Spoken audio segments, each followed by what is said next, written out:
Este es un tema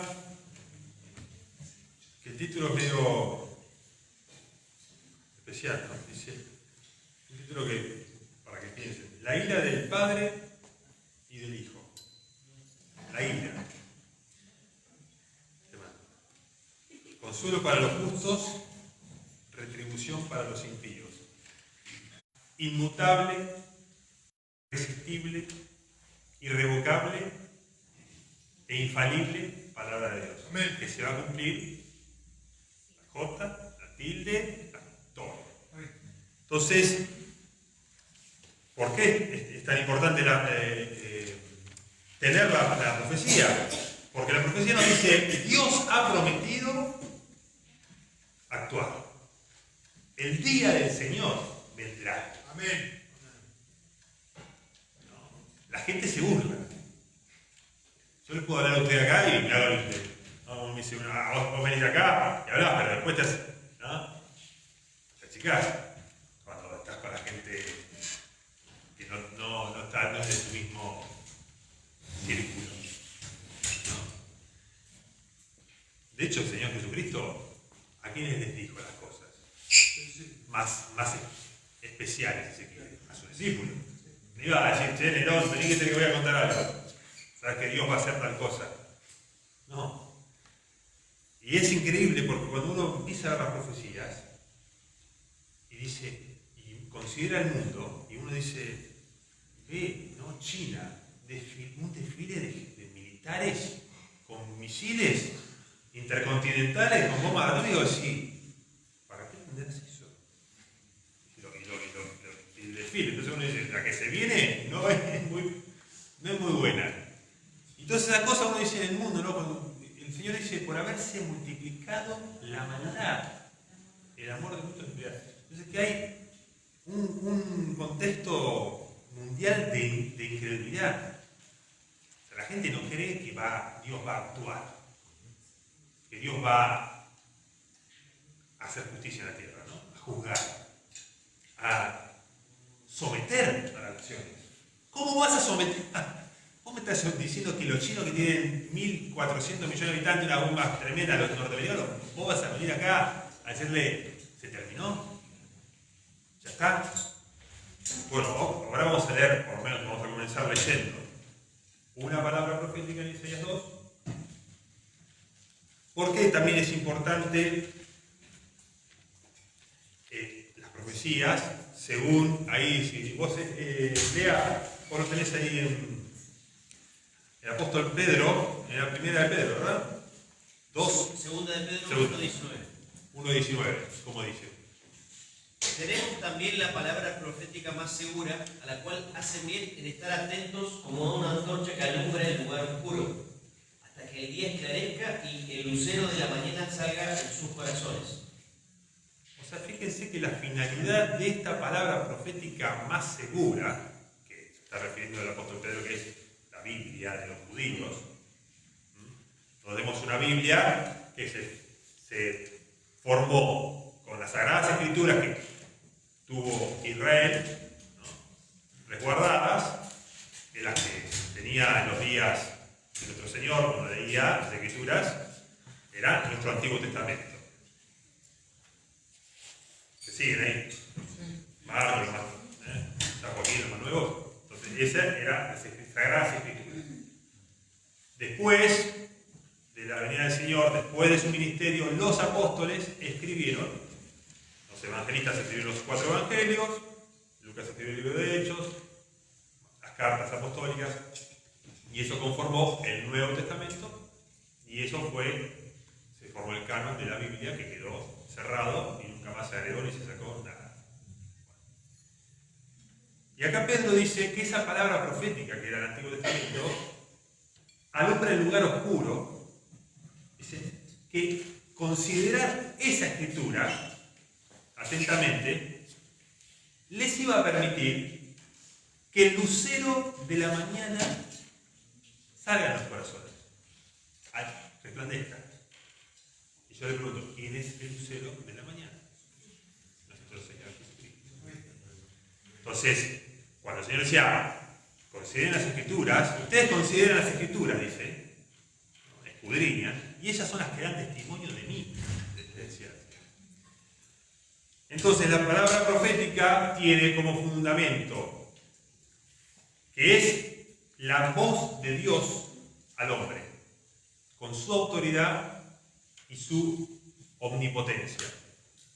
Él tiene el control soberano y absoluto de todo para que todas las cosas lleguen a donde Él quiere que lleguen.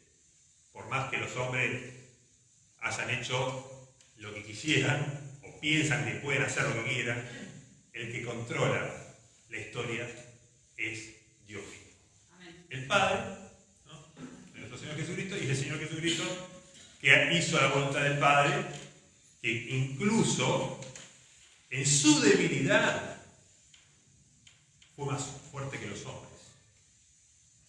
O sea, el Señor en su debilidad venció. Yo he vencido al mundo. ¿Quién dijo yo he vencido al mundo?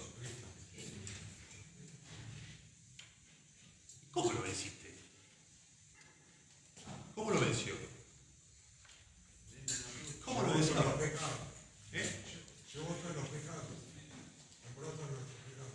Lo venció venciendo al príncipe de la potestad del aire, al Dios de este siglo, a las huestes espirituales de maldad que eran contrarias a Dios, que acusaban a la creación de Dios, que acusaban a los hermanos, dice delante de Dios, ¿no?, acusador de los hermanos, y dice que clavó el acta, ¿no?, que nos era contraria. Vos pusiste que era consumado es teletrai, ¿no?, la palabra, y nos libertó. Obviamente, ¿cómo se puede comprender eso? Viendo la realidad espiritual de lo que está sucediendo, viendo que hay un juicio después de la muerte. Y ahí está la cuestión, porque todos darán cuenta delante de Dios, dice, está establecido para los hombres morir y luego el juicio. Eso es profético. ¿Podés creer que eso es, digamos, seguro, más seguro que todas las cosas, o no? Pero cuando uno empieza a creer, se empieza a apurar. Se empieza a apurar. Porque ve que viene, la verdad es que viene el Señor, viene el juicio, y nosotros queremos ser hallados por Él, como dice, no, el apóstol Pedro, ponernos para ser hallados por Él irreprensibles, en paz. Siguiendo la paz con todos y la santidad, sin la cual nadie verá al Señor. Entonces todo eso nos lleva a considerar. Y también para ser consolados, porque realmente si uno considera el mundo hoy, piensa que estamos, digamos, no podemos ser muy optimistas, ¿no? Todo lo que hay es concentración de poder, más control, más dominio del hombre sobre el hombre. Hoy Isaías, no sé si bien digo esto porque capaz que a veces uno, si se ponen a leer bastante las noticias y todo lo que pasa, vemos datos como estos de los ejércitos, que por ejemplo habla aquí en la identificación electrónica, que todos tengan no más DNI físico, electrónico. O sea, vamos a estar todos.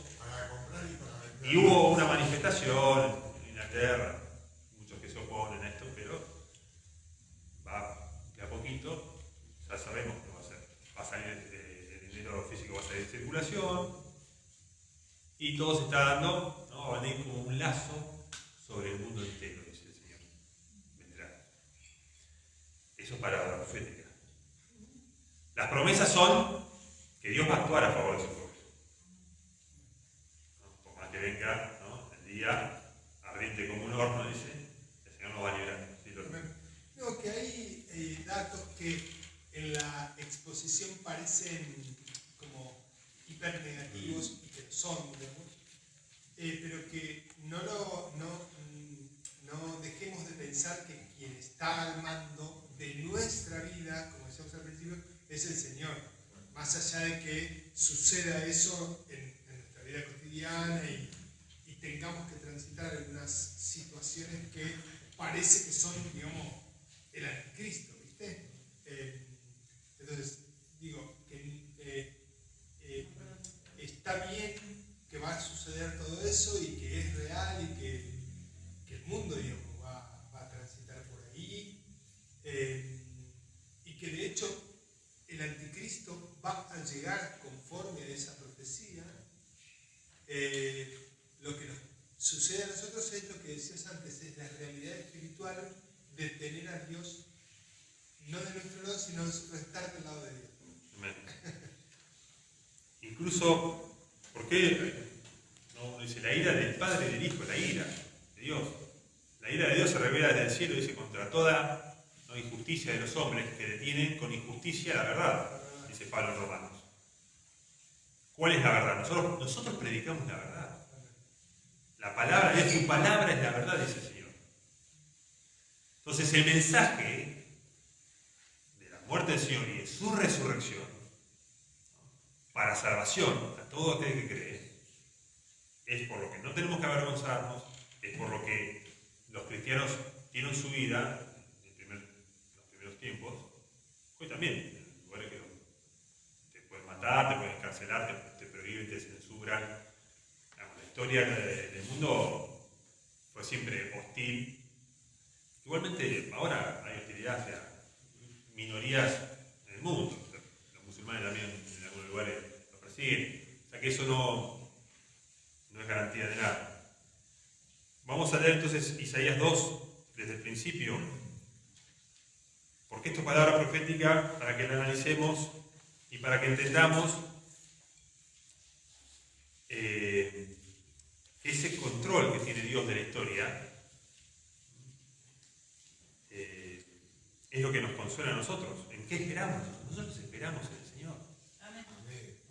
O sea, no podemos, ya estamos en el trayecto hacia el fin de nuestros días.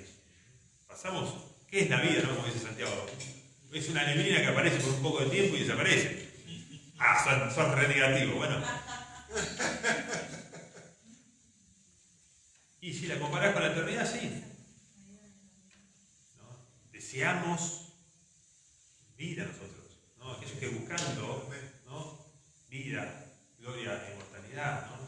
Perseveran en el hacer. Eso el Señor va a pagar vida eterna a esa gente. Nosotros queremos estar en ese grupo.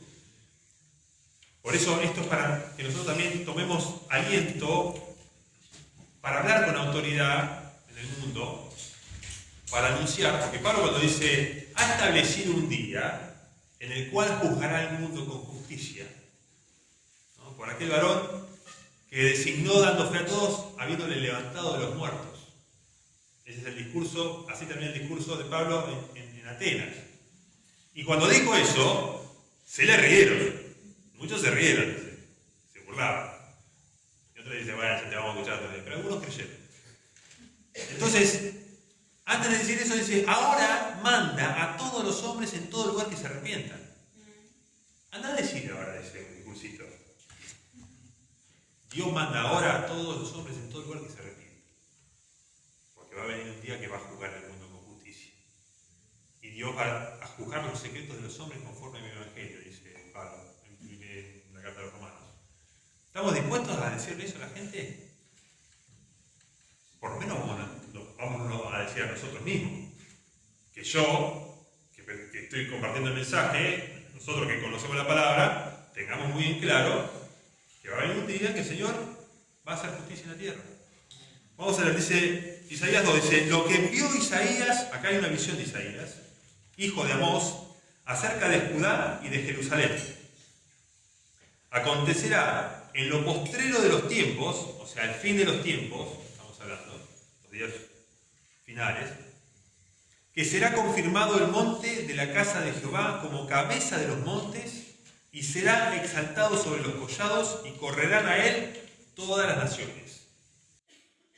O sea que está profetizando un día en que la casa de Jehová será cabeza de todas las naciones. O sea, Rusia, Estados Unidos, Argentina, todas las naciones que están en el mundo, va a venir un día en que va a estar la casa de Jehová, ¿no? El Señor. Dice, el 3 sigue, dice, y vendrán muchos pueblos y dirán, vengan y subamos al monte de Jehová, a la casa del Dios de Jacob, y nos enseñará sus caminos y caminaremos por sus sendas, porque de Sión saldrá la ley y de Jerusalén la palabra de Jehová. Y juzgará entre las naciones y reprenderá a muchos pueblos y volverán sus espadas en rejas de arado y sus lanzas en hoces. O sea, ¿no? Los instrumentos de guerra en instrumentos de producción de arado, ¿no? Hoces, rejas de arado, hoces, para cultivar la tierra. No alzará espada nación contra nación, ni se adiestrarán más para la guerra. El fin de las guerras entre pueblos. ¿Hoy hay guerra en el pueblo? ¿En el mundo? ¿Cuándo? Y ha habido guerra desde que el hombre está en la tierra. O sea que seguimos esperando justicia. El mundo, la ONU, ¿no? Toda la asamblea de la ONU, todas las declaraciones de paz, lo mismo que nada. Ahí sigue cada vez peor. Vengan, oh casa de Jacob, y caminaremos a la luz de Jehová.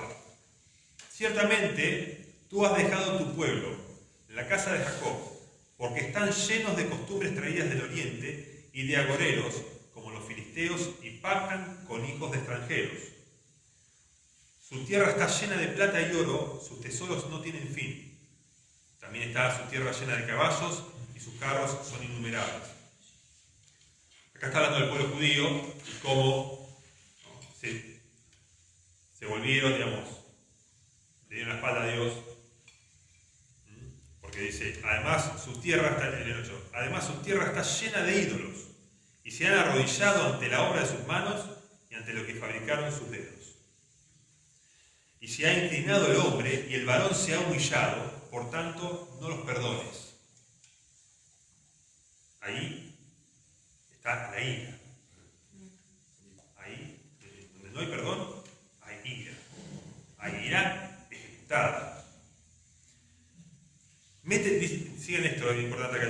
Métete en la peña. La peña es una roca.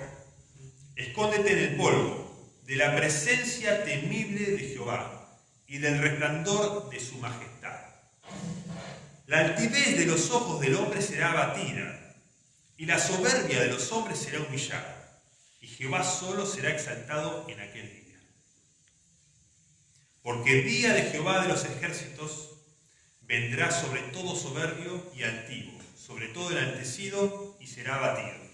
Sobre todos los cedros del Líbano, altos y erguidos, y sobre todas las encinas de Basán, sobre todos los montes altos, y sobre todos los collados elevados, sobre toda torre alta, y sobre todo muro fuerte, sobre todas las naves de Tarsis, y sobre todas las pinturas preciadas. La altivez del hombre será abatida, y la soberbia de los hombres será humillada, y solo Jehová será exaltado en aquel día. O sea, que toda la soberbia de la humanidad, todo el orgullo, toda la burla, todos los poderosos de este mundo van a ser estopa, dice, ¿no? Fíjense acá, dice el 18, y quitará totalmente los ídolos, y se meterán en las cavernas de las peñas, y en las aberturas de la tierra, por la presencia temible de Jehová, y por el resplandor de su majestad, cuando Él se levante para castigar la tierra. Vamos a leer hasta ahí.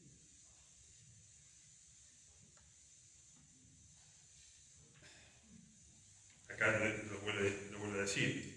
2 veces lo dice, porque dice el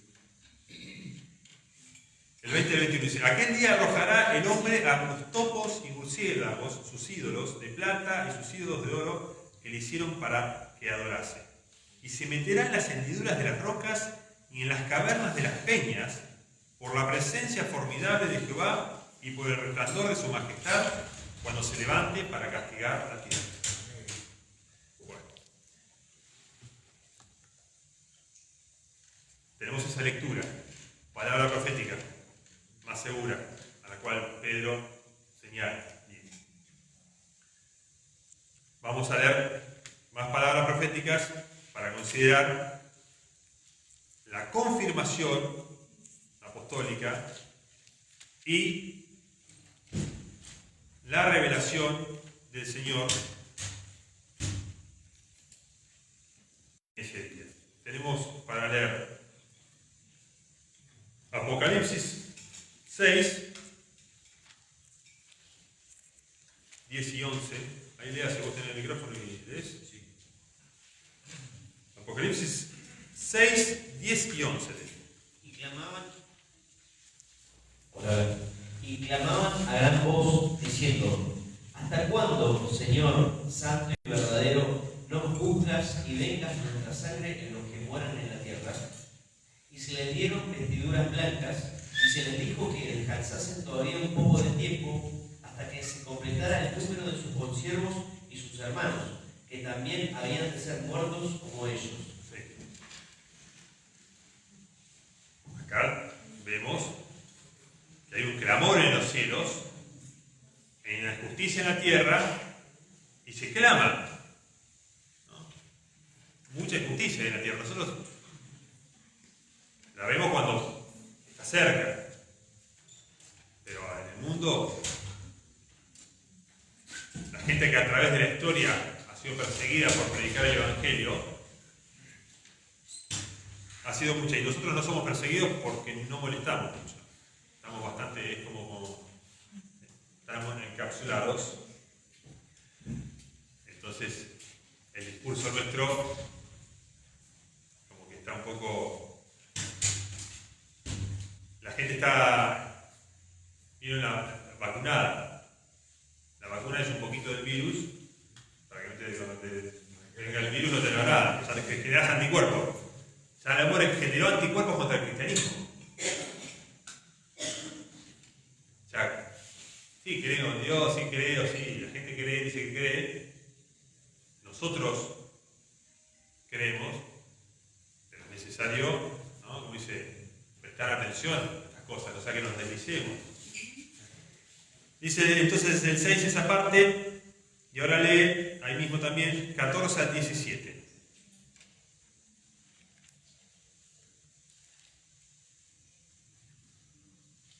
Y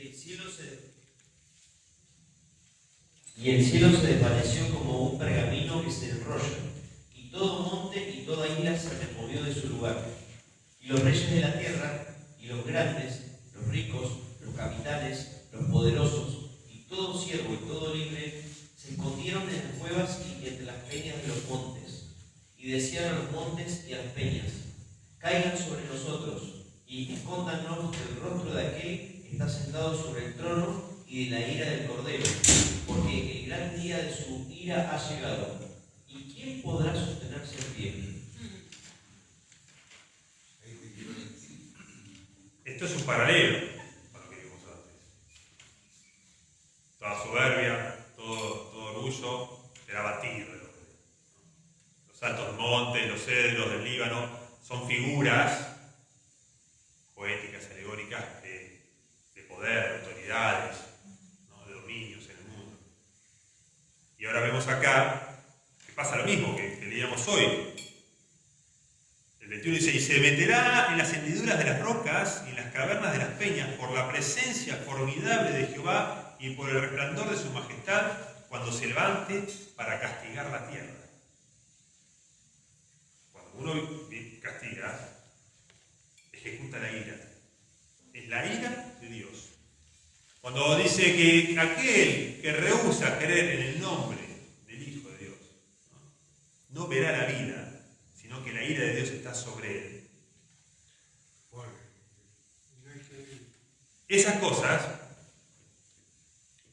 seríamos muy insensatos de no tomarnos nosotros con la seriedad que tiene, con la gravedad que tiene. De hacerlo más light en el Evangelio. Porque el Evangelio no se cree por artificio, no sé. El Evangelio tiene que ver así: muerte cruenta en una cruz de un hombre inocente, traición, asesinato, humillación pública, ignominia, látigo, sangre, sufrimiento de la madre en los pies de la cruz, amigos que te abandonaron.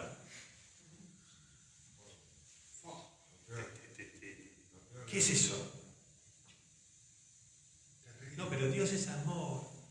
Dios es amor. Sí, obvio. Tenés que entender bien qué es el amor, y qué es la justicia, y qué es la santidad de Dios. Y vas a empezar a entender el peso del sacrificio de la sangre derramada en la cruz y un montón de cosas. Que nosotros somos los que están llamados a ver esas cosas y a tener una gratitud y una reverencia y un esforzarnos ¿para qué? Para hacer, estar a la altura del llamado, del supremo llamamiento de Dios en Cristo Jesús. Como decía Pablo. Pablo corrió toda su vida tras ese llamamiento, a fin de conocerle y del poder de su resurrección. Por eso la palabra profética es la que nos vivifica, nos fortalece, para que podamos nosotros decir, no perder tiempo en las cosas de este mundo. Y es hoy es una catarata de cosas que nos enriedan. Y en todo caso uno, no como dice Pablo, y para estas cosas tiene suficiente. O sea, uno lo puede decir, y Dios no pretende que nosotros salvemos al mundo. Porque el mundo no, dice que el mundo está reservado para el fuego. Para el fuego lo reservó. Ahora, eso lo dice la palabra. Entonces nosotros nos toca predicar haciendo la paz con aquellos que hacen la paz. ¿No? El Evangelio dice, se siembra en paz con aquellos que hacen la paz. Aquellos que quieren recibir las buenas noticias del Evangelio, nosotros estamos para eso. Pero somos conscientes de que va a venir el día, ¿no?, en que la gente vea que aparece el Señor. Y ese día va a decir, escóndanos del rostro de aquel que está sentado sobre el trono y de la ira del Cordero. Una figura del Padre y del Hijo. Ahora dice, la ira del Cordero es la ira de Dios. Yo ahí veo la ira de Dios. No hay dos iras, es la ira de Dios. Ejecutada, porque el gran día de su ira, ¿no? Ahí como hemos visto con Gabriel, habla de los dos, hay dos, pero un trono y hay un servicio único, ¿no? Se dirige. Porque el gran día de su ira ha llegado y ¿quién podrá sostenerse de pie? Ahora vamos a 2 Tesalonicenses, que también es palabra profética y que también nos muestra las cosas cuando se consuma, ¿no? La consumación, digo, cuando se llegue a esta cuestión. Porque mientras uno va, es como todo en la vida, hermano. Uno es joven, está de fiesta, uno es joven disfruta de la juventud.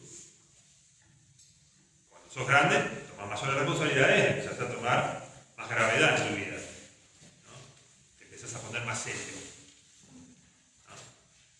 Los chicos vienen, ¿no?, se ríen de todo. La vida va tomando otro color, otro peso, otra seriedad que uno crece.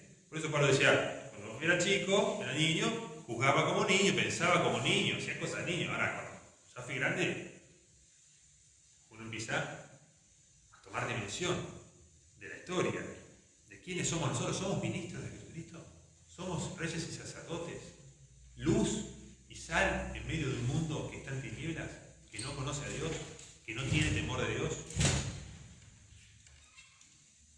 Usted dice, el que ustedes recibe, a mí me recibe. El que me recibe a mí, recibe al Dios que me envió. Entonces, eso en nosotros, si se hace fuerte, también hace que nosotros no tengamos comunión con la incredulidad. Que no podamos, por una cuestión de que no nos puede, es incompatibilidad. No puedo compartir algo que no me agrada. Entonces, es la madurez, es como si yo quiero un hombre maduro, ponerlo a jugar con las muñecas, con las bautitas. ¿Trataron de ver alguna vez ustedes? Yo traté de, vamos a jugar a las bautitas. No te sale, no podés. Y pensar que cuando era chico disfrutaba de las bautitas y no sé lo que. Pero cuando vos agarrás esos grandes y querés hacer eso, no te da. Entonces, si vos estás viviendo, ¿no?, en las cosas, buscando las cosas de arriba, poniendo la vista en las cosas de arriba donde está Cristo, y tenés el lenguaje del cielo, no podés ponerte a dar pavada de los chismes de la farándula. No podés. Y si la gente quiere eso y quiere estar con la televisión, ¿no?, todas sus noches viendo programas de los 8 escalones y lo único que sabe es. O sea, se puede ver los 8 escalones. Ahora, si vos terminás tus últimos años de vida, ¿no?, mirando televisión y nunca agarraste la Biblia, nunca fuiste a una iglesia, nunca te interesaste por el destino de tu alma, ¿qué querés que te diga? ¿Sabes lo que le dijo a la historia del Señor? El Señor la contó. El rico, insensato, ¿qué le dijo Dios? Necio, esta noche viene a pedir tu alma. Todo lo que juntaste, ¿para qué iba a ser? Esa persona se ocupó de trabajar y de enriquecerse. Ahora otros pueden trabajar, hacer lo suyo y no ocuparse de lo más importante, que es el alma. El Señor dice, ¿qué le sirve al hombre llegar a todo el mundo y se pierde a sí mismo? ¿Qué va a dar a cambio de su alma? El único que puede redimir nuestra alma es el Señor Jesucristo. Para eso Él derramó la sangre que paga por nuestra vida. Por eso nosotros, la Cena del Señor, hacemos pública confesión del nuevo pacto en la sangre del Señor Jesucristo, que es para perdón de los pecados, el pan partido, que es la comunión de su cuerpo, y que es por quien somos salvos, el día del juicio. Dijimos entonces, si querés lo lea de 2 Tesalonicenses 1, del 6 al 10.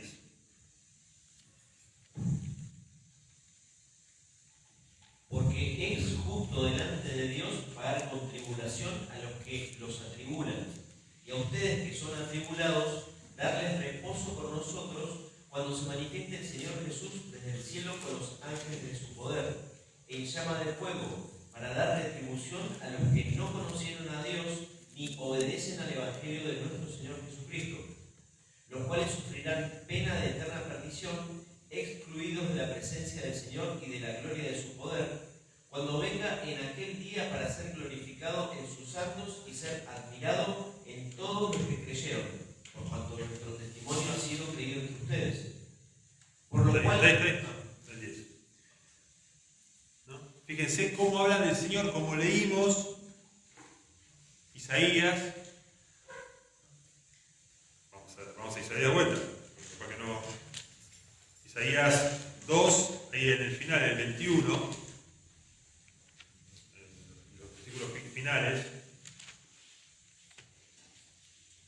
Fíjense el paralelo. Dice: y se meterá en las hendiduras de las rocas y en las cavernas de las peñas por la presencia formidable de Jehová y por el resplandor de su majestad, cuando se levante para castigar la tierra. Fíjense que dice en el 11, la altivez de los ojos del hombre será abatida, y la soberbia de los hombres será humillada, y Jehová solo será exaltado en aquel día. Y acá Pablo, el apóstol Pablo, conocedor de la Escritura, dice, ¿no? Acá mismo dice: los cuales sufrirán pena de eterna perdición, excluidos de la presencia del Señor y de la gloria de su poder, cuando vengan aquel día para ser glorificados en sus santos y ser admirados en todos los que creyeron. El Señor va a ser reivindicado. Ese Jesús tan predicado y tan desatendido, ese día, ¿no? Como dice, verán a quién traspasar. Todo ojo le verá. Entonces, tenemos esta palabra y acá habla de, el 8 dice, en llama de fuego, para dar retribución a los que no conocieron a Dios, ni obedecen al Evangelio de nuestro Señor Jesucristo. A Dios nadie le vio jamás. El unigénito Hijo que está en el seno del Padre le ha dado a conocer. ¿Alguien tiene alguna pregunta de quién es Dios, cómo es Dios? ¿Qué hizo Dios en relación al sufrimiento humano? ¿A las injusticias que sufren los hombres? Él hizo todo lo que quiso, ha hecho, dice nuestro Señor. Y ascendió a los cielos y está sentado a la diestra del Padre. Entonces, cuando venga, va a pedir cuentas a la humanidad.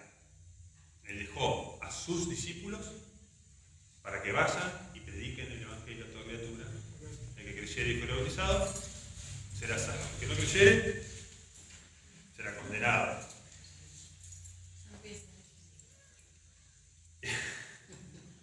La presión. Bueno, cortito si quieren. Isaías 30, no, porque lea lo tiene ahí corto. Isaías 30, 27 al 30. He aquí que el nombre de Jehová viene de lejos, su rostro encendido y con llamas de fuego devorador, sus labios llenos de ira y su lengua como fuego que consume. Su aliento, cual torrente que inunda, llegará hasta el cuello, para zarandear a las naciones con criba de destrucción, y el freno estará en las quijadas de los pueblos, haciéndoles cerrar. Ustedes tendrán cánticos como de noche en que se celebra Pascua, y alegría de corazón como el que va con la flauta para venir al monte de Jehová, al fuerte de Israel. Y Jehová hará oír su potente voz, y hará ver el descenso de su brazo, con furor de rostro y llama de fuego consumidor, con torbellino, tempestad y piedra de granizo. Bueno, esa palabra profética, cuando venga el Señor, ¿no?, con sus labios llenos de ira, sus labios llenos de ira, es, ya la gracia pasó, porque dice, ustedes van a estar con el Señor. La gracia termina, no es infinita. La paciencia de Dios no es infinita, paciente, ¿no? Él es paciente para que todos procedan al arrepentimiento, dice. No queriendo que nadie perezca. Nosotros tenemos que vivir bajo esas consignas y vivir como quienes, ¿no?, tienen un Dios que va a venir a la justicia. Y en Apocalipsis 19, fíjense cómo comparen ese pasaje con esto, dice en el 11. Entonces vi el cielo abierto y aquí un caballo blanco, y el que lo montaba se llama Fiel y Verdadero, y con justicia juzga y pelea. Sus ojos eran como llama de fuego, y había en su cabeza muchas diademas, y tenía un nombre escrito que ninguno conocía sino él mismo. Estaba vestido de una ropa teñida de sangre, y su nombre es el Verbo de Dios. Y los ejércitos celestiales vestidos de lino finísimo, blanco y limpio le seguían en caballos blancos. De su boca sale una espada aguda para herir con ella a las naciones, y él las regirá con vara de hierro, y él pisa el lagar del vino del furor y de la ira del Dios Todopoderoso. Esos paralelos, vemos que el Señor Jesucristo, cuando venga y se manifieste, vendrá a hacer justicia, a poner fin a toda los descontroles de la humanidad, todos los abusos, hay atrocidades que suceden y que nosotros ni nos enteramos. Los que destruyen la tierra, ¿no? Apocalipsis habla de los que destruyen la tierra, la contaminan, someten al hombre, bueno, todo eso. Entonces, el mensaje que es, hay esperanza para el hombre, pero la única esperanza que está es en el Evangelio de nuestro Señor. No que mañana van a hacer un acuerdo de paz, no va a haber más bombas y el hombre no va a morir. Porque por más que no haya más bombas, no haya más guerra, no vamos a morir igual. Aunque todos los hombres canten alegre y canten la canción de John Lennon, ¿no? Se van a morir igual. Y pregúntenle si no a John Lennon dónde está ahora. Muy lindas canciones, pero ya no está. O sea, como le dijo el ladrón de la cruz, estando vos en esta condición, y aún así temes a Dios. O sea, el hombre, nosotros vemos esa condición. Vemos gente que es, a pesar de todo, de todas las cosas que decimos, se sigue burlando. Y no quieren entrar en razón. Pero el tema es que cuando pase la página, después de la muerte, ahí todas las cosas van a cambiar. Por eso podemos hablar con valentía, ¿no? Espíritu de poder, amor y dominio propio. ¿Sabes qué dice ese contexto? ¿Por qué dice eso de Andrea? Que Pablo se lo está diciendo para que predique. Para eso le dice que tenemos un espíritu de poder, amor y dominio propio. Para predicar sin temer. Para tener el valor y la osadía de decir las cosas a la gente, cosas que no quiere escuchar y que a nosotros nos cuesta predicar. Porque es un mensaje muy, muy pesado. Esto de hablar de la ira de Dios, del juicio, pero la muerte está a la puerta de todo ser humano, está delante de todos. Entonces es mejor que ahora la gente haga las paces. Hoy es el día de salvación, el día aceptable, el día de socorrido, dice el Señor. Así que bueno, no, esto es. Yes. Así que